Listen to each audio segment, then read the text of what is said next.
Shalom sahabat kuntum yang terkasih, kita jumpa lagi pada hari ini, hari Jumat tanggal 13 Juni tahun 2025. Hari ini adalah hari biasa dalam pekan biasa yang ke-10 dengan warna liturgi adalah putih. Kuntum pada pagi hari ini mengambil tema Jangan Berzina.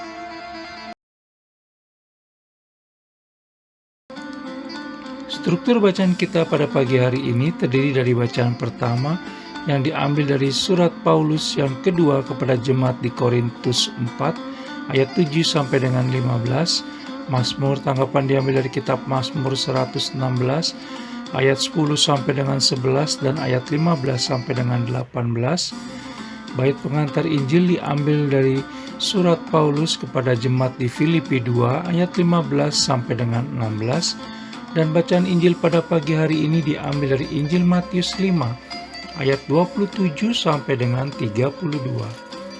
Bacaan Injil pada hari ini sama dengan bacaan Injil pada hari Jumat tanggal 14 Juni 2024, dan struktur bacaan pada hari ini sama dengan struktur bacaan pada hari Jumat tanggal 10 Juni 2022 dan tanggal 12 Juni 2020. Baik sahabat kuntum yang terkasih, saya akan bacakan bacaan Injil kita pada pagi hari ini yang diambil dari Injil Matius 5 ayat 27 sampai dengan 32. Tuhan beserta kita sekarang dan selama-lamanya. Inilah Injil Yesus Kristus menurut Santo Matius. Dimuliakanlah Tuhan. Kamu telah mendengar firman, jangan berzina.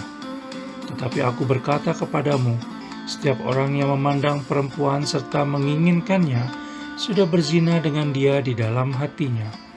Maka jika matamu yang kanan menyesatkan engkau, cungkilah dan buanglah itu.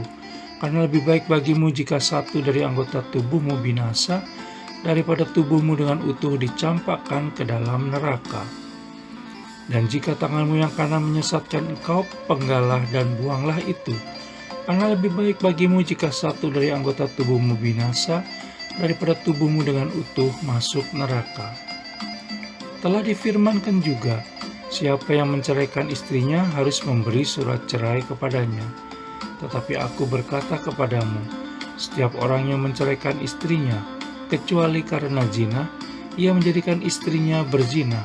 Dan siapa yang kawin dengan perempuan yang diceraikan, ia berbuat zina.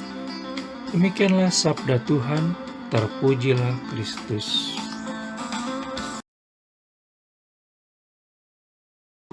Sahabat kuntum yang terkasih, sebelum kita lanjutkan renungan kita pada pagi hari ini, jangan lupa menekan tombol like dan subscribe yang ada di bawah video kuntum ini, agar kuntum dapat terus berkembang semakin baik di masa yang akan datang. Sebelumnya saya sampaikan terima kasih dan mari kita lanjutkan renungan kita pada pagi hari ini.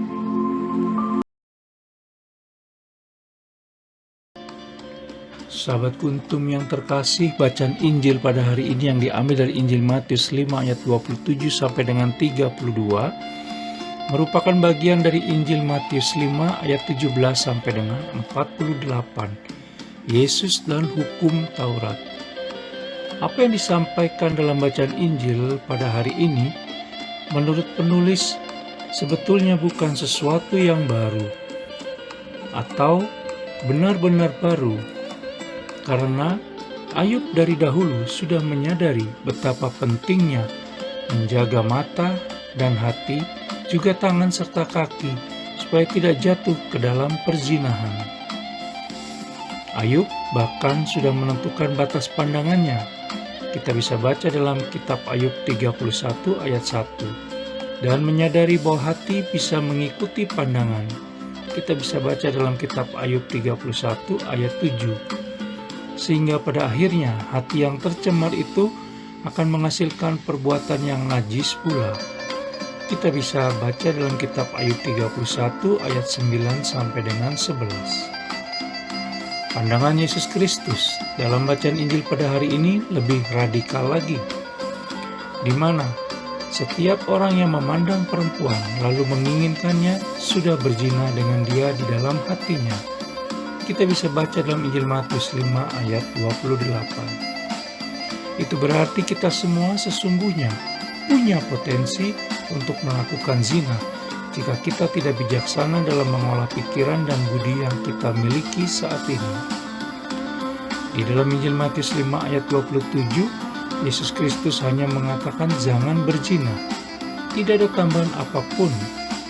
Kutipan dalam ayat tersebut sama persis dengan isi kitab Keluaran 20 ayat 14 dan kitab Ulangan 5 ayat 18.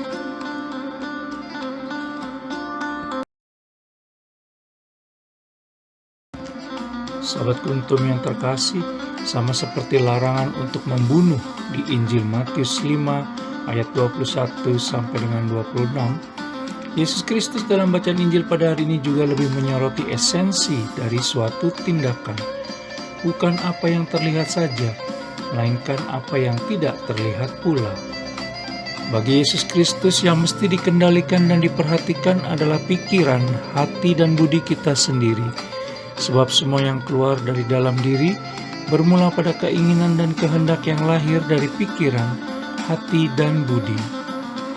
Suatu tindakan adalah suatu produk dari sebuah kualitas hati. Oleh karena itu di dalam Injil Matius 15 sampai dengan 19 dinyatakan bahwa karena dari hati timbul segala pikiran jahat, pembunuhan, perzinahan, percabulan, pencurian, sumpah palsu, dan hujat. Itulah yang disoroti dalam bagian ini. Jika kita mampu mengekang, mengendalikan, dan mengolah berbagai keinginan, dan mampu membedakan mana yang baik dan mana yang tidak baik, tentu kita tidak mudah terjerumus dalam perilaku zina. Sahabat Kuntum yang terkasih, di sisi lain, kita pun diajak agar tidak memancing dan menyebabkan orang lain jatuh dalam dosa perzinahan, sebagaimana yang dimaksudkan oleh Yesus Kristus. Perkembangan mode yang semakin cepat dan maju, hendaknya tidak melunturkan niat kita pula untuk senantiasa berpenampilan dan bertindak sopan serta wajar di depan umum. Begitu juga dalam menyikapi derasnya arus informasi dan teknologi dalam dunia maya yang kini sudah ada dalam genggaman tangan kita. Di dalam surat Paulus pada jemaat di Efesus 5 ayat 22 sampai dengan 33, kasih Kristus adalah dasar hidup suami istri, dan surat Petrus yang pertama bab 3 ayat 1 sampai dengan 7, hidup bersama suami istri, dinyatakan dengan jelas bahwa jangan menjalani pernikahan yang hanya formalitas, mengingat kasih Yesus Kristus adalah dasar hidup suami istri. Suami yang tidak mengasihi istrinya meskipun tidak berzina bisa jadi telah melanggar kekudusan pernikahan dan sangat dibenci oleh Allah Tritunggal Maha Kudus. Sementara istri yang tidak mau tunduk kepada suami meskipun tidak berzina bisa jadi sudah menghina Allah Tritunggal Maha Kudus dengan melanggar perintahnya.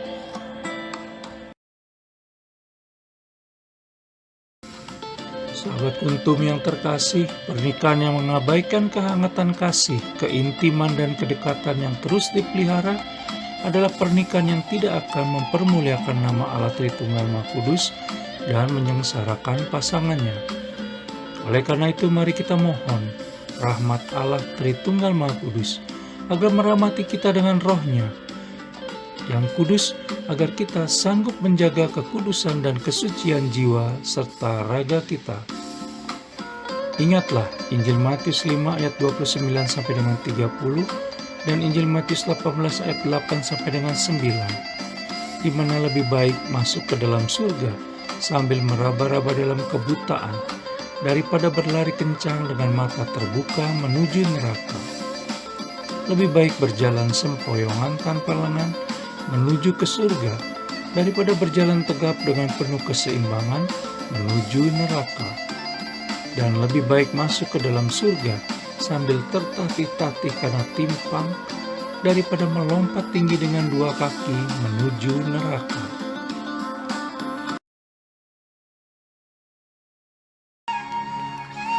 Sahabat Kuntum yang terkasih, bila ingin lebih jelas lagi, silakan melihat kepada deskripsi yang ada di bawah video Kuntum ini.